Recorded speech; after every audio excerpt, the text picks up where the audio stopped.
An extremely upsetting but foundational characteristic of American politics is that Democrats are held to a very different standard than Republicans are. It messes up our entire approach, but it just almost everyone accepts that Democrats are going to be held to one set of rules, Republicans are going to be held to a different set.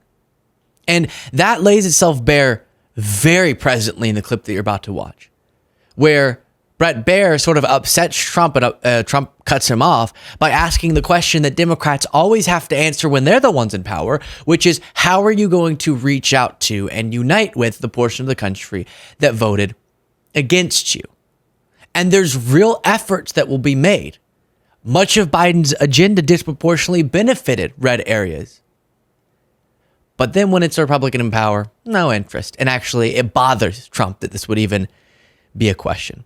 While you watch this clip, if you appreciate the show, please do click the subscribe button if you haven't already. Sports has always been something that Americans rally around to come together. They really do. You won the popular vote. You won all the swing states. But still Before I ask you a question, let me say you're so good. I love you so much. Mushy, mushy. Kamala Harris got 75 million votes in the country. Well, if you believe the whole thing. Yeah. Okay. Well, let's just say it is ridiculous. That the election was as it was. Excuse me. There are 7 swing states. I won them all. You did by a lot. But let me just get to the dismount here. And I won the popular Have vote. you thought about how to try to bring the country together, to reach out or to find common ground? Have you thought about that or how that might go? I'd love to do it. And I can tell you, just prior to COVID coming in, we were doing so well. The greatest we've ever done. There's never been an economy like ours. Anywhere in the world, we were doing so well. All right, so then he goes on to all the normal talking points about how, oh, well, if it weren't for the virus that I mismanaged, but that's everyone else's fault, we would have been so united. Do you remember how united we were during the Trump administration, the first go round? Don't you see how he's such a uniter in chief? By freezing illegally federal funds, restricting necessary funds to programs that save lives, and launching us into a trade war and engaging in mass deportations and completely stomping over the rule of law by ignoring the judiciary, Trump's really going to unite us through success that way. This go round. And before getting to this next clip, no, you can't. I'm so sick of it, but there's nothing we can do, I guess, other than call it out. But the people who benefit from the double standard, they're not going to take issue with it. Yeah, when it's Democrats, liberal media, centrist media, right-wing media, they're all going to be asking, what are you doing to make the MAGAs happy? What are you doing to make the MAGAs happy? And then everyone goes silent, except for an occasional question like that.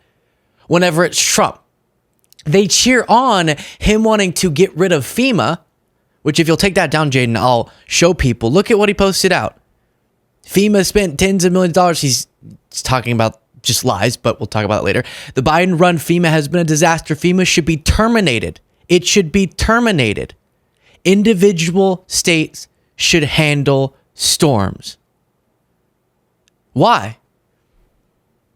Do you think that means that he's going to not allow any federal government support for states that voted for him? No, of course not. If they're lacking resources, he'll help with that.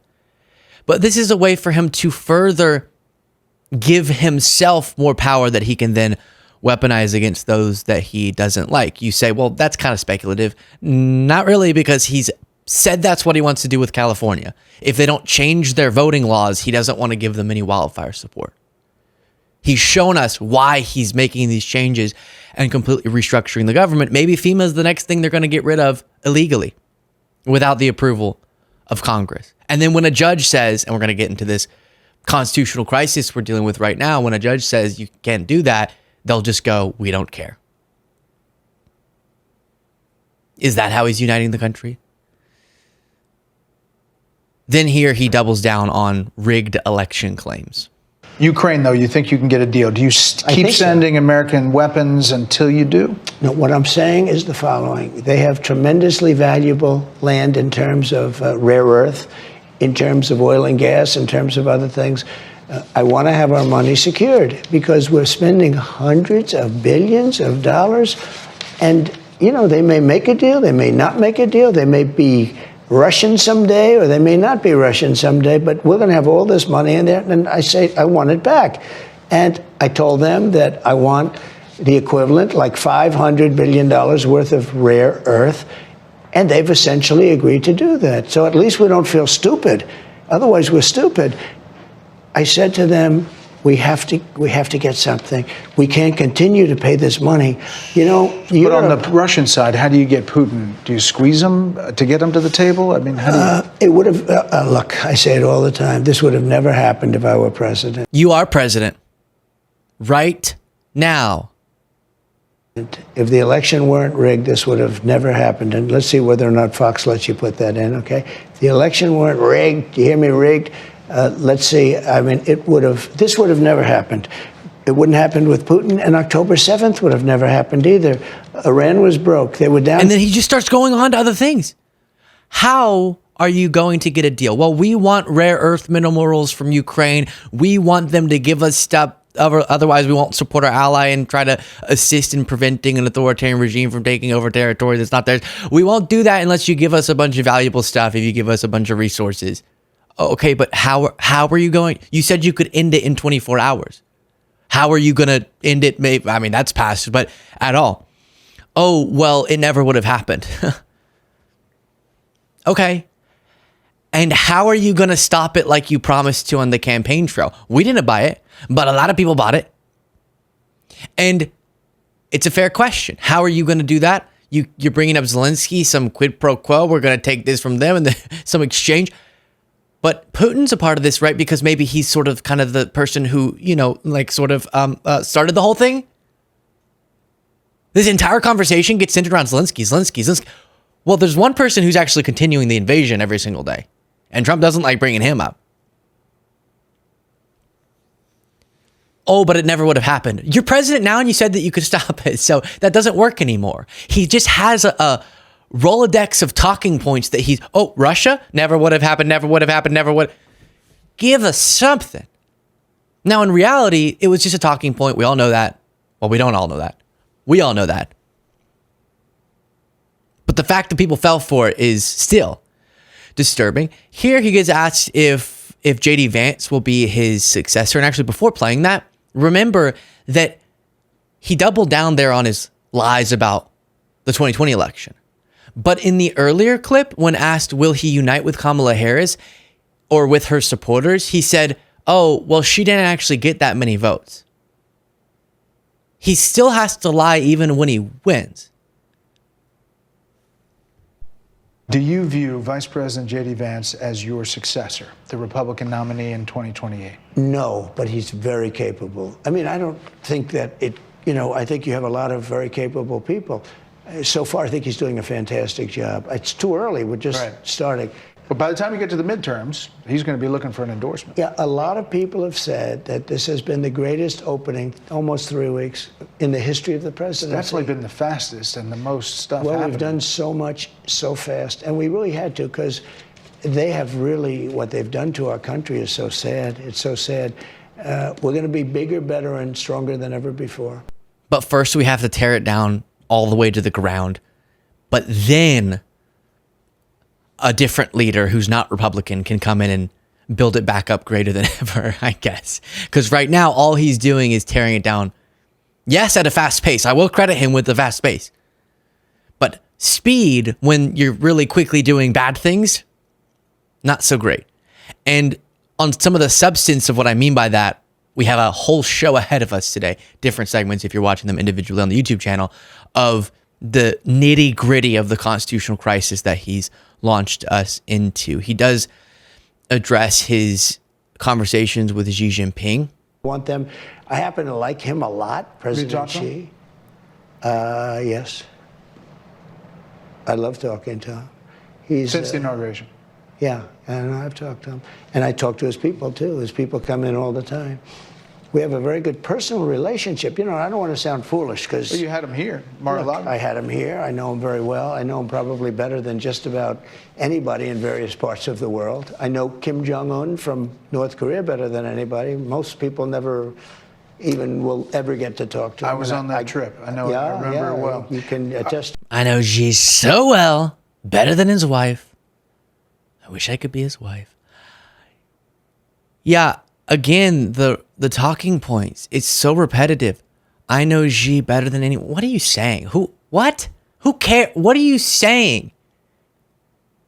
You're engaged in a trade war with China right now. I don't care how cute you think Xi is.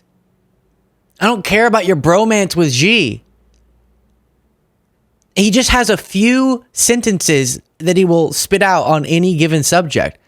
Greatest relationship. And then don't you notice, every time he said, they weren't talking about Kim Jong-un. Anytime Xi comes up, he just goes, and also I had the best relationship. I know Kim Jong-un better than anyone. You had what, one meeting with him? I know him better than anyone. Why is that always the knee-jerk response? Is it because he genuinely can't think of more stuff to say about them? I don't know. And the fact that you just like him so much, you like him, doesn't make me feel particularly good given Xi Jinping's record on everything. At one point, he did the thing that he would do on the campaign trail a lot, which is ramble, then say, I'm not rambling, then say, I'm the best at weaving, and weaving is just a different, it's not rambling. It's just whenever I go from one topic to another really, really rapidly, and I get lost and you get lost, but then eventually I get back maybe to one of the topics that I was on like 10 minutes ago. So it's not rambling, it's weaving, which is better and means I'm a genius. Great weaver, you know that, Trust right? me. Okay, I'm the great I get weaver. it. Somebody said, oh, he rambled. No. Only the fake news says that. To weave, you have to be brilliant. To ramble, you don't have to be brilliant. I'll just get back in the weave there. No, I had but, to yeah, get no, you but, back but, there. but I like the weave because it covers a lot of territory. And it covers. Yeah, other people, get this, cover a lot of territory by going from one, let's do this way. Picture that you're mapping out a plot of land, okay? You could organize yourself and travel from one plot to another, document it to another in a sequenced way, such that whenever you finish, you've done it efficiently and coherently. Or, he says he covers a lot of territory.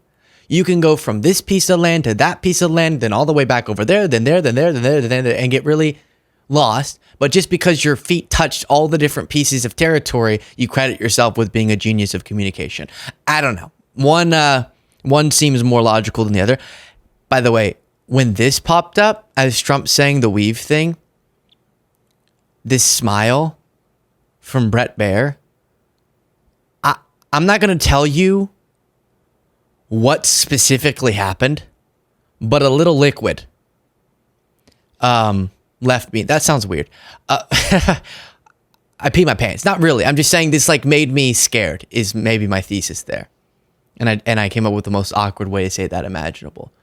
This looks like the look that someone gives you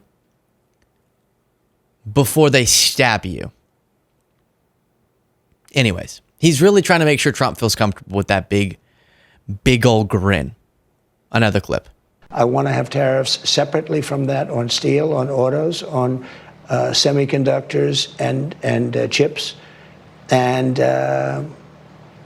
probably pharmaceuticals. And you're not worried that any of that's going to go back to the consumer? It might, but it's ultimately going to be much less expensive.